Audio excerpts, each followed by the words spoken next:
Mais um Campo e Bola chegando aqui no YouTube da TNT Esportes. Vamos, neste programa, tentar analisar alguma coisa, observar os times, os movimentos da grande final da Copa do Mundo. De um lado, Espanha, do outro, Argentina. Precisava ter a Argentina?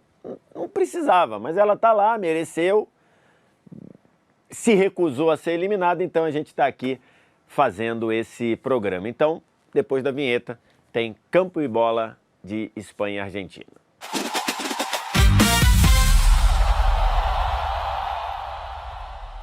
Vamos começar então observando e trazendo aqui na nossa mesa de análise os prováveis times que no caso da Espanha acho que a gente pode cravar, né?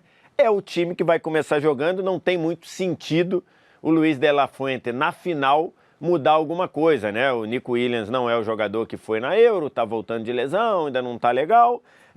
O Pedri virou banco, então a equipe da Espanha que deve entrar em campo, a não ser que o Luis de la Fuente tenha um overthinking, né? Aquele famoso ataque de técnico, o time que vai entrar em campo é esse aqui. O Unai Simón, muito contestado antes da Copa, na Copa só tomou gol em 1 dos 7 jogos, 6 jogos sem sofrer gol. Na direita, Pedro Porro, começou a Copa na reserva do Llorente, mas depois se firmou até pela capacidade de ser agressivo na frente. Cubarsí, Laporte e Cucurella. Nessa defesa aqui você tem pelo menos Pedro Porro, Cubarsí e Cucurella que estão aí pensando e brigando por seleção da Copa, né? Então você vê a força da defesa espanhola. No meio campo, Rodri, Fabián Ruiz, que ganhou essa batalha com o Pedri, acho que não tem muita dúvida de que Fabián Ruiz vai começar jogando a decisão, e Dani Olmo fazendo essa ligação, essa articulação, que esse meio aqui, esse meio é o meio campo da Espanha que foi campeão da Euro e que funcionou muito bem lá naquela Eurocopa, quando a Espanha ganhou da Inglaterra. E na frente, Lamine Yamal pela direita. Tem um detalhe, Lamine Yamal não treinou na quinta-feira com dores na coxa esquerda e estava lá com uma espécie de uma espécie daquele equipamento para cuidar, para tratar da coxa, mas a gente não imagina que ele fique fora de uma decisão de Copa do Mundo, né? Então, Lamine Yamal na direita, Baena na esquerda e o Oyarzabal, artilheiro da Espanha, no comando do ataque. Essa deve ser a escalação da Espanha, que não tem muita diferença desse time na hora de marcar, né? É um time que marca assim, com Lamine Yamal fechando por um lado, Baena fechando pelo outro, Dani Olmo voltando aqui para marcar e o Oyarzabal flutuando para tentar marcar a saída de bola adversária. Então essa é a seleção espanhola que deve entrar em campo. Vamos dar uma olhada na Argentina? A Argentina já é mais difícil a gente tentar prever o que vai acontecer. Na semifinal contra a Inglaterra, a Argentina veio com novidade. O Giuliano Simeone começou jogando aberto no lado direito, no lugar do Depou. O Depou tinha jogado basicamente toda a Copa como titular, nessa formação aqui. Lá atrás, lá no começo, era o Almada no lugar do Paredes, então era o Almada por aqui, o Enzo Fernandes para dentro, o Almada e Depou. Era basicamente isso. Com o passar da Copa, o Paredes ganhou a vaga do Almada e no jogo contra a Inglaterra, o Simeone ganhou a vaga do Depou. Então a gente precisa entender, deixa eu passar o Paredes para cá e o Enzo Fernandes para a ponta. Então é preciso entender o que vai fazer o Scaloni, se ele vai repetir a escalação do jogo contra a Inglaterra com Giuliano Simeone, que tem dado ou deu uma ajuda bem maior ao Molina por esse corredor aqui, ou se ele volta com o Depou, que melhorou o time depois que entrou, depois do 1-0 da Inglaterra, naquela reta final que a Argentina amassou a Inglaterra, o Depou entrou bem, com liberdade, deu 3 cruzamentos perigosos lá da ponta direita. Então resta saber o que vai fazer. Tem um ponto que o lado esquerdo da Espanha é um lado esquerdo muito forte. Então o Depou não tá numa pegada muito grande de Copa, né? Pareceu em alguns momentos meio cansado, pareceu em alguns momentos meio esgotado. Então o Simeone Acho que ele ajuda melhor o Molina e acho que ele tem mais força e mais rapidez para atacar nesse corredor aqui do que faz o Depou, que não é um ponta, né? O Simeone joga de ponta, o Simeone ataca esse corredor muito bem aqui. Então, é possível que a Argentina, de novo, comece com o Simeone, mas essa é mais difícil. No mais, eu não vejo possibilidade de modificação. No gol, Dibu Martínez, Molina fazendo a lateral direita, Romero e Lisandro Martínez fazendo os dois zagueiros e Tagliafico na lateral esquerda. O Medina até foi titular em alguns momentos, mas o Tagliafico se firmou até por, acho que, atacar com mais qualidade.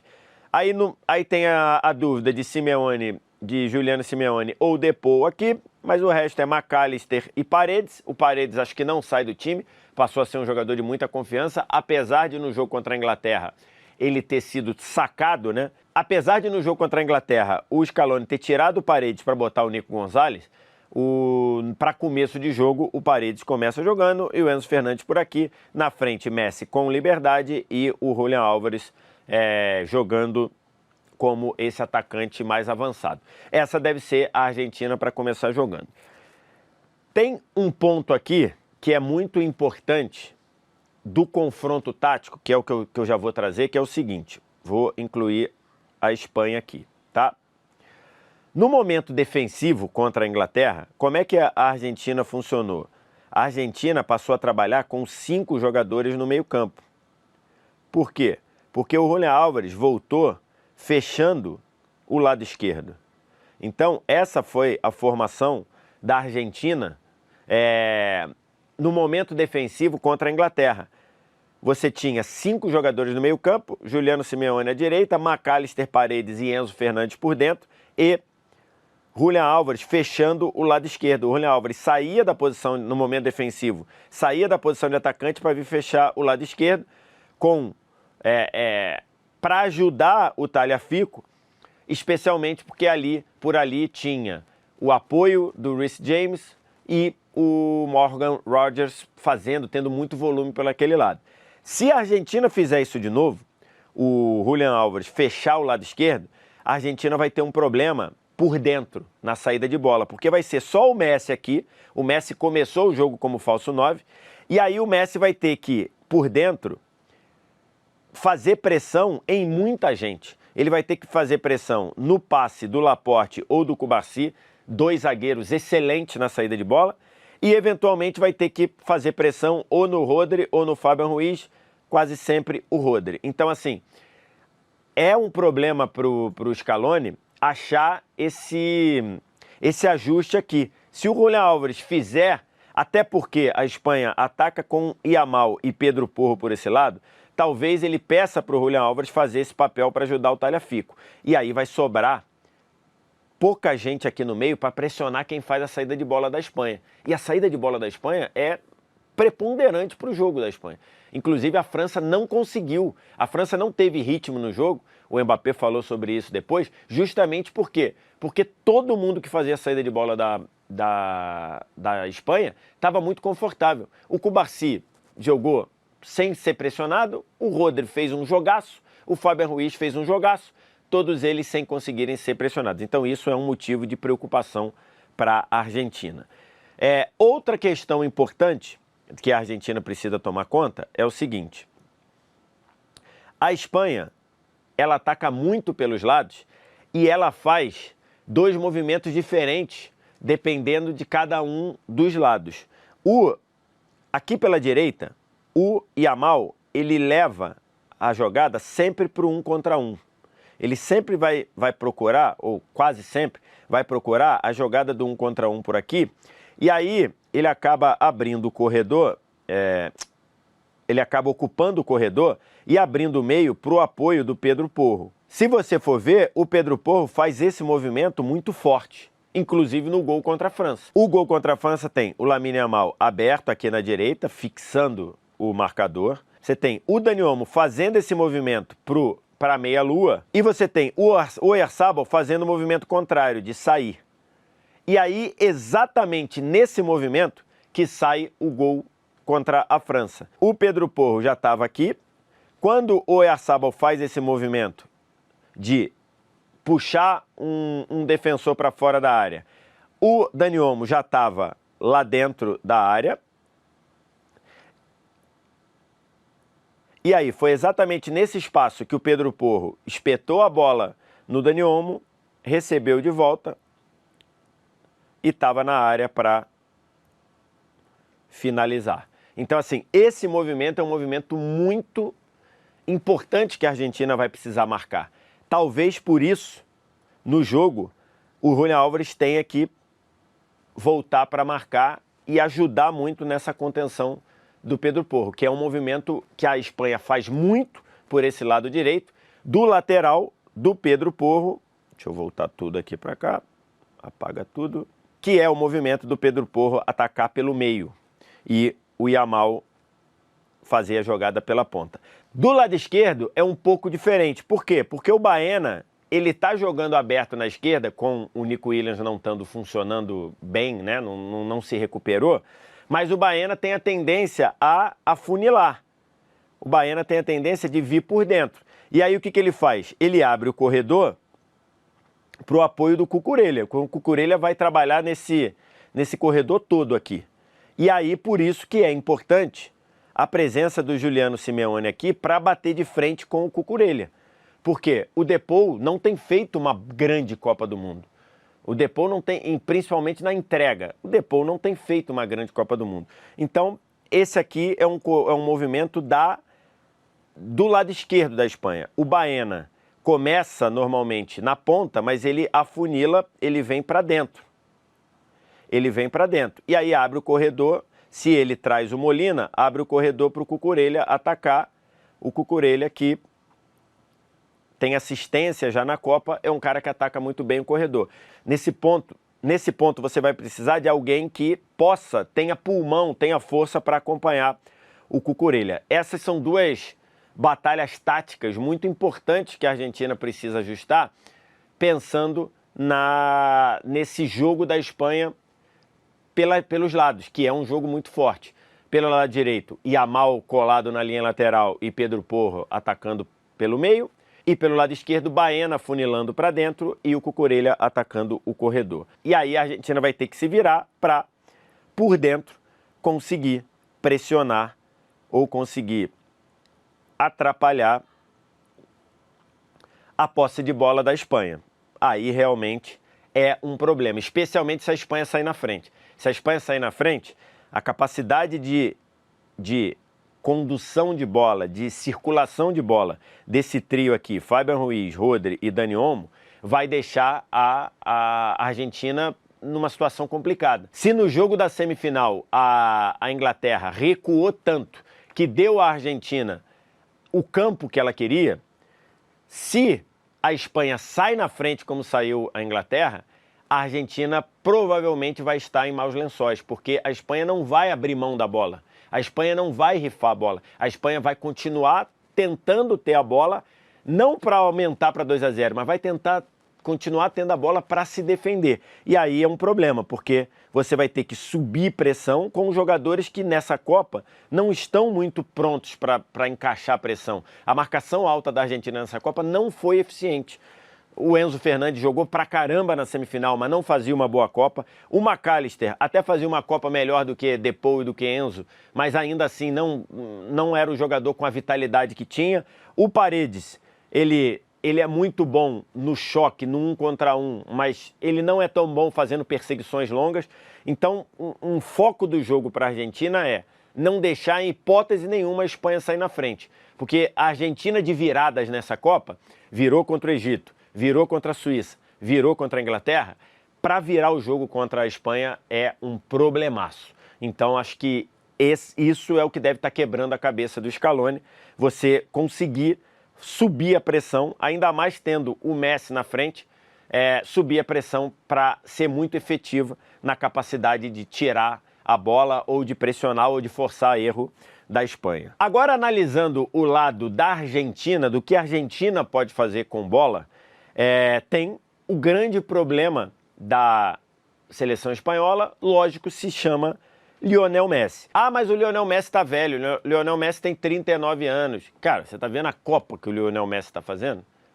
Com 39 anos, ele é o cara que mais fez gol, é o segundo que mais deu assistência, é o cara que mais criou chances na Copa, é o cara que mais criou chances claras, é o cara que mais venceu, é o quarto jogador que mais venceu duelos, é o jogador que mais deu drible na Copa. O Yamal estava em primeiro, mas depois de 9 dribles do Messi contra a Inglaterra, ele passou à frente.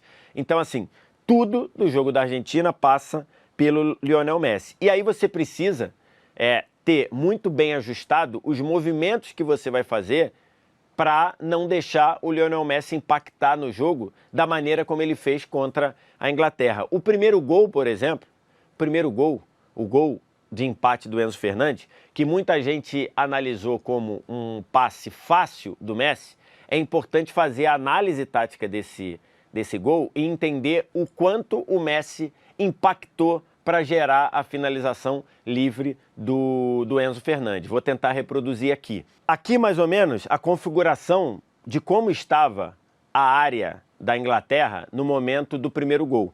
A jogada começa com um escanteio cobrado pelo Messi curto, e aí depois dele receber esse escanteio de volta, curto, que a bola volta para ele, até parecia que ele estava em posição de impedimento, mas ele estava em condição legal, o Messi isola essa bola aqui, e aí na frente dele tem um marcador, que era o Spence. Como homem da sobra estava o Harry Kane aqui, e na ocasião o Elliot Anderson, ele estava protegendo a batida do Enzo Fernandes na frente da área.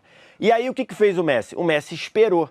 Ele viu que estava tudo fechado, foi trazendo para dentro, mas esperando para decidir. E aí nesse momento o lateral esquerdo avançou com ele, o Kane saiu de onde estava para dar um passo para dentro, e aí o momento do gol. O Anderson, ele sai do Enzo Fernandes e fecha aqui também em cima do Messi. O Messi atraiu 3 jogadores para cima dele. E aí quando ele fez isso, ele tinha exatamente o que ele queria, esse espaço livre para a batida do Enzo Fernandes.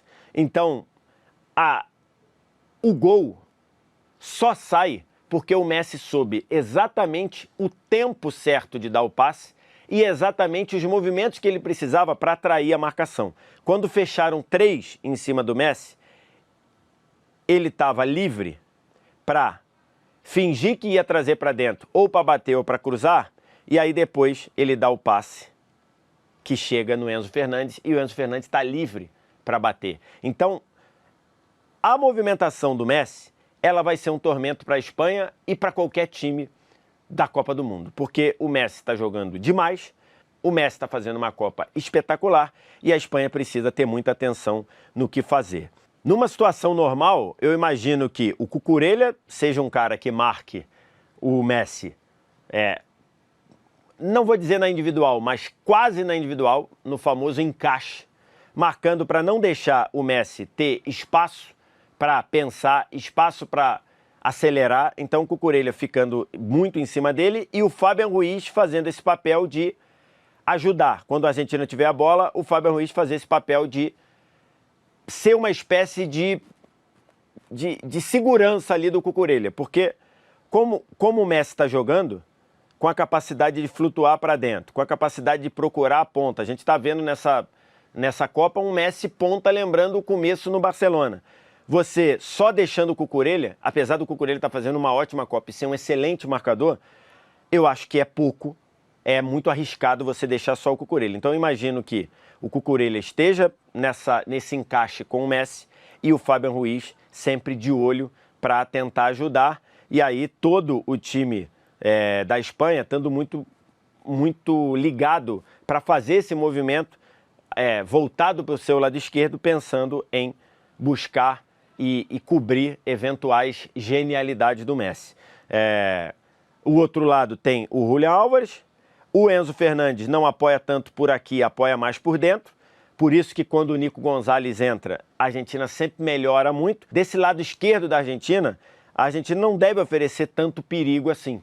Então é um ponto de atenção para a Espanha, deixar o seu time mais voltado para o lado esquerdo, que é o lado que tem o Messi, e aqui na direita ter a possibilidade do Pedro Porro, ao não ser tão exigido defensivamente, pelo menos até a entrada do Nico Gonzalez, o Pedro Porro saber que ele tem a chance de atacar aqui o corredor bastante e muito para cima e poder ser uma peça ofensiva muito importante para ajudar o Yamal pelo lado esquerdo. O Yamal aqui para cima do Tagliafico, também acho que seja um duelo que a Argentina precisa ter muita atenção, porque o Tagliafico, ele não é um super marcador, ele não é um grande marcador, ele é bom na defesa e ponto.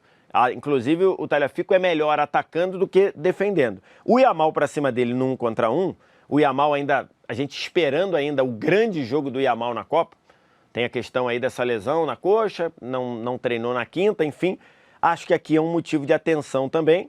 E aí, tenho certeza que a mesma atenção que vão ter com o Messi para eventualmente dobrar no Messi lá pela ponta direita da Argentina, imagino que façam aqui também pela ponta direita da Espanha, uma atenção maior com o Yamal. Yamal ainda não teve o seu grande jogo na Copa. Será que é exatamente na final? É isso que a Espanha pensa. No fim de tudo, acho que diante de todas essas análises, diante da maturidade e diante da capacidade da Espanha em fazer um jogo muito seguro, um jogo de poucos erros, eu acho que a Espanha ela tem um ligeiro favoritismo nessa final. Só que isso não adianta de nada, porque se a gente fosse analisar racionalmente ou sem emoção essa Copa do Mundo, a Argentina já era para ter sido eliminada lá contra o Egito. E aí ela está aí, está viva, teve que ralar contra Cabo Verde, teve que virar contra o Egito, teve que virar contra a Suíça, contou lá com a bobagem do Embolô, contou com a Inglaterra se tremendo de medo e virou o jogo. Então, na teoria, não era nem para a Argentina estar nesse campo e bola aqui. Na prática, tá e tá muito forte. Vejo ali um ligeiro favoritismo para a Espanha por estar menos desgastada, por ter um jogo de menos erros, mas a Argentina já provou nessa Copa do Mundo que ela sabe sair de situações complicadas. Quero que você agora deixe os seus comentários, diga aí quem você acha que começa jogando, quem você acha que vai ser campeão, quem você acha que é favorito, diz aqui nos comentários e todo aquele engajamento que você está acostumado aqui no YouTube da TNT, curtir, compartilhar, se inscrever, deixar o like, deixar o gostei, tudo aquilo que é importante demais. Um abraço e a gente volta aí com outro conteúdo. Acho que o Campo e Bola veio para ficar, hein? Numa dessa vai ter mais aí com brasileiro, com Champions League, com Sul-Americana, quem sabe? Deixa aqui o like se você gostou. Um abraço. Tchau.